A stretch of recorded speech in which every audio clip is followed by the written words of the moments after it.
श्रीपाद श्री वल्लभ चरित्रामृत अध्याय 25 श्रीपाद राजम शरणम प्रपद्ये। रुद्राक्ष महिमा, शिव आराधनेच्या पद्धती आणि त्यांचे फळ। धर्मगुप्तांना मी प्रश्न केला, महाराज शिवाराधना कशी करावी, त्यातील विविध पद्धतींचा बोध करून माझ्यावर अनुग्रह करावा। श्री धर्मगुप्त म्हणाले, ओम नमः शिवाय या शिवपंचाक्षरी मंत्राचे जपानुष्ठान करून शिवाची आराधना करावी ही पहिली पद्धत, महान्यासाचे विधान ही दुसरी पद्धत आणि रुद्राभिषेकाने शिवार्चन करणे ही तिसरी पद्धत। पंचाक्षर मंत्रातील 5 अक्षरे ही पंचमहाभूतांची प्रतीक आहे। जीव हा पशुप्रमाणे ममता, मोह आदींच्या बंधनात फसल्यामुळे त्याला पशु म्हटले गेले आहे। पशुबंधांचे विमोचन करणाराच पशुपतीनाथ आहे। शिवपंचाक्षरी मंत्राचे शास्त्रात पंचकोनी नक्षत्रासारखे वर्णन आढळते। या पंचकोनी मंत्रात मोक्ष प्रदान करणारे मंत्र पहिल्या वर्गाचे, भोग भाग्यादी देणारे दुसऱ्या वर्गात समाविष्ट होतात। पंचोपचारात भूतत्वाचे चंदन, जलतत्वाचे नारळ पाणी, अग्नितत्वाचे दीपाराधन, वायुतत्वाचे सुगंधित धूप आणि आकाश तत्वाचे घंटानाद असे उपचार येतात।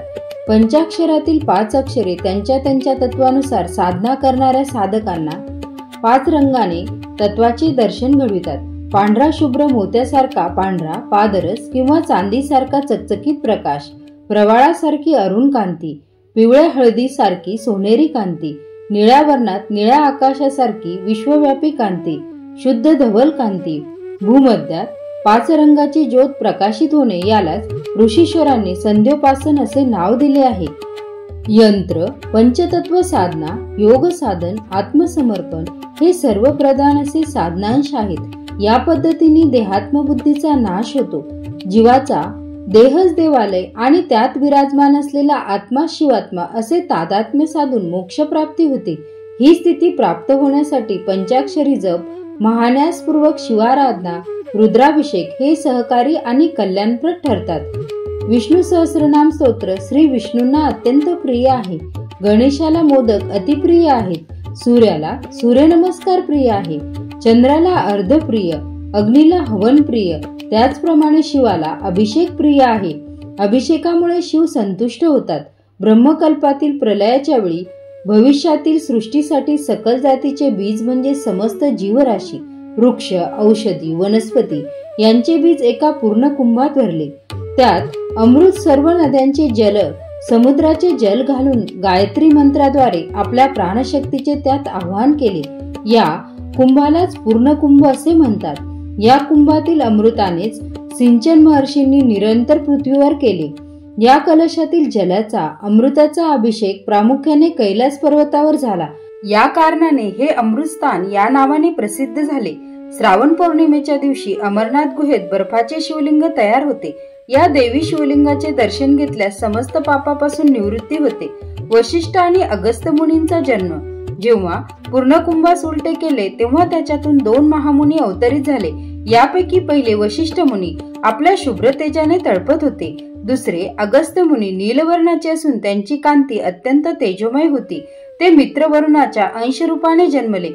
पूर्ण कुंभातील अमृतीकरण केलेल्या जलाने 11 वेळा एकादश रुद्राभिषेक केल्यास एकादशीचे पुण्यफल एकादश रुद्ररूप हे शिवाकडून प्राप्त होते।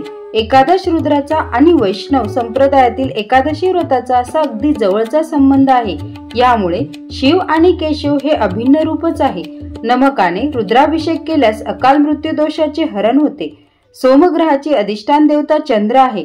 चंद्र पुनरुज्जीवनासाठी मूल साधन शक्तीचा वर्षाव करतो। या चंद्रकलेचे स्थान योगी पुरुषांच्या भ्रूमध्यात भुवयांच्या थोडेवर सहस्र तारांच्या समोर चमकत असते। ईश्वराच्या विविध रूपांचे वर्णन। या कारणाने शिवाच्या शिरावर चंद्रकला आहे असे सांगितले जाते। गुजर देशात गुजरातमध्ये असलेल्या सोमनाथाच्या मंदिरात चंद्रकांत शिला वापरून शिवलिंगाच्या मस्तकावरील पांढरी चंद्रकोर केली आहे। येथील ज्योतीसारखे चमकणारे स्फटिकाचे ज्योतिर्लिंग पूजले जाते। शास्त्राचे असे वचन आहे की स्वतःमध्ये रुद्रतत्व आल्याशिवाय रुद्राभिषेक करू नये।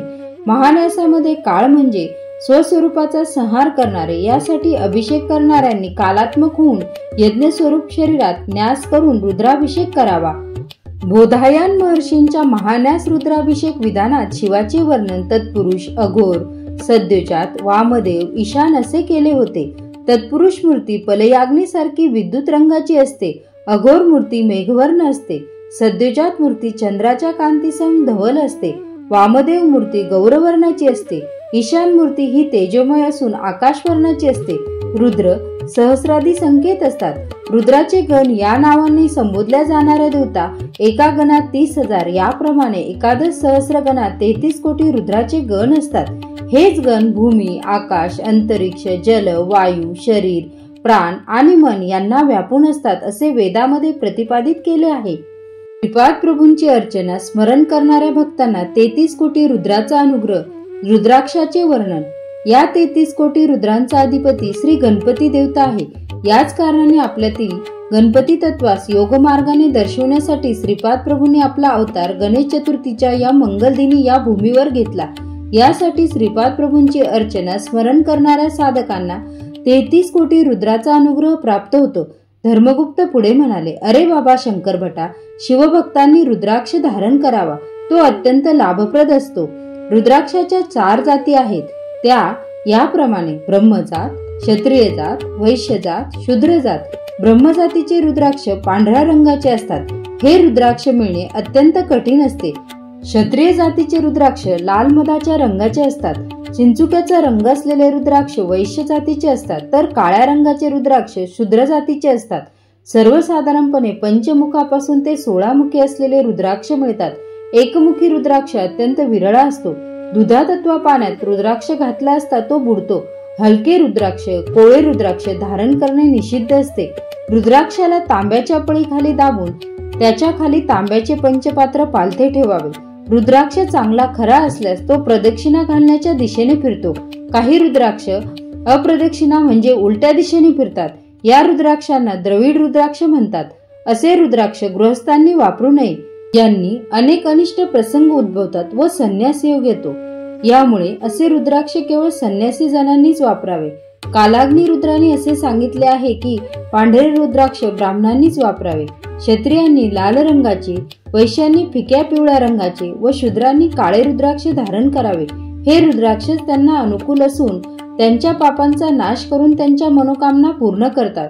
एकमुखी रुद्राक्ष प्रत्यक्ष शिवस्वरूप असतं. द्विमुखी रुद्राक्ष अर्धनारी स्वरूप असतो. त्रिमुखी अग्नी स्वरूप, चतुर्मुखी रुद्राक्ष ब्रह्मस्वरूप, पंचमुखी कालाग्नी स्वरूप, षडमुखी रुद्राक्ष कार्तिकेयाचे स्वरूप असतो.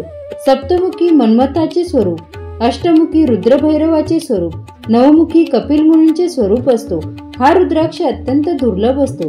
या रुद्राक्षामध्ये विद्याशक्ती, ज्ञानशक्ती, क्रियाशक्ती, शांतशक्ती, वामशक्ती, ज्येष्ठाशक्ती, रौद्रशक्ती, अंगशक्ती, पश्यंती अशा 9 प्रकारच्या शक्ती असतात. या कारणानेच हे रुद्राक्ष धर्मदेवता स्वरूप आहेत. मुखी रुद्राक्ष विष्णू स्वरूप, एकादशमुखी रुद्राक्ष साक्षात शिव स्वरूप, द्वादशमुखी द्वादशादित्य रूप असा रुद्राक्षांचा विविध देवतांशी संबंध आहे. श्रीपाद प्रभूंनी प्राकृतिक प्रवृत्ती आणि निवृत्ती यांचा अधिपती श्री गणपती त्यांचे तत्व आपल्या चैतन्यमय स्वरूपात धारण केलेले आहे. यामुळे ते 33 कोटी देवतेचे दिव्य स्वरूप आहेत. एवढेच नव्हे तर या सृष्टीतील प्रत्येक हालचाल श्रीपाद प्रभूंच्या संकल्पानेच होत असते. सर्व चलनाचे मूल कारण श्रीपाद प्रभूच असून सर्व कारणाचे तेच कारण स्वरूप आहेत. ते शिवस्वरूप आहेत असा मनी भाव ठेवून त्यांचे पूजन केल्यास ते विष्णू रूपात दिसतात आणि विष्णू रूपात त्यांची आराधना केल्यास ते शिवरूप दिसतात.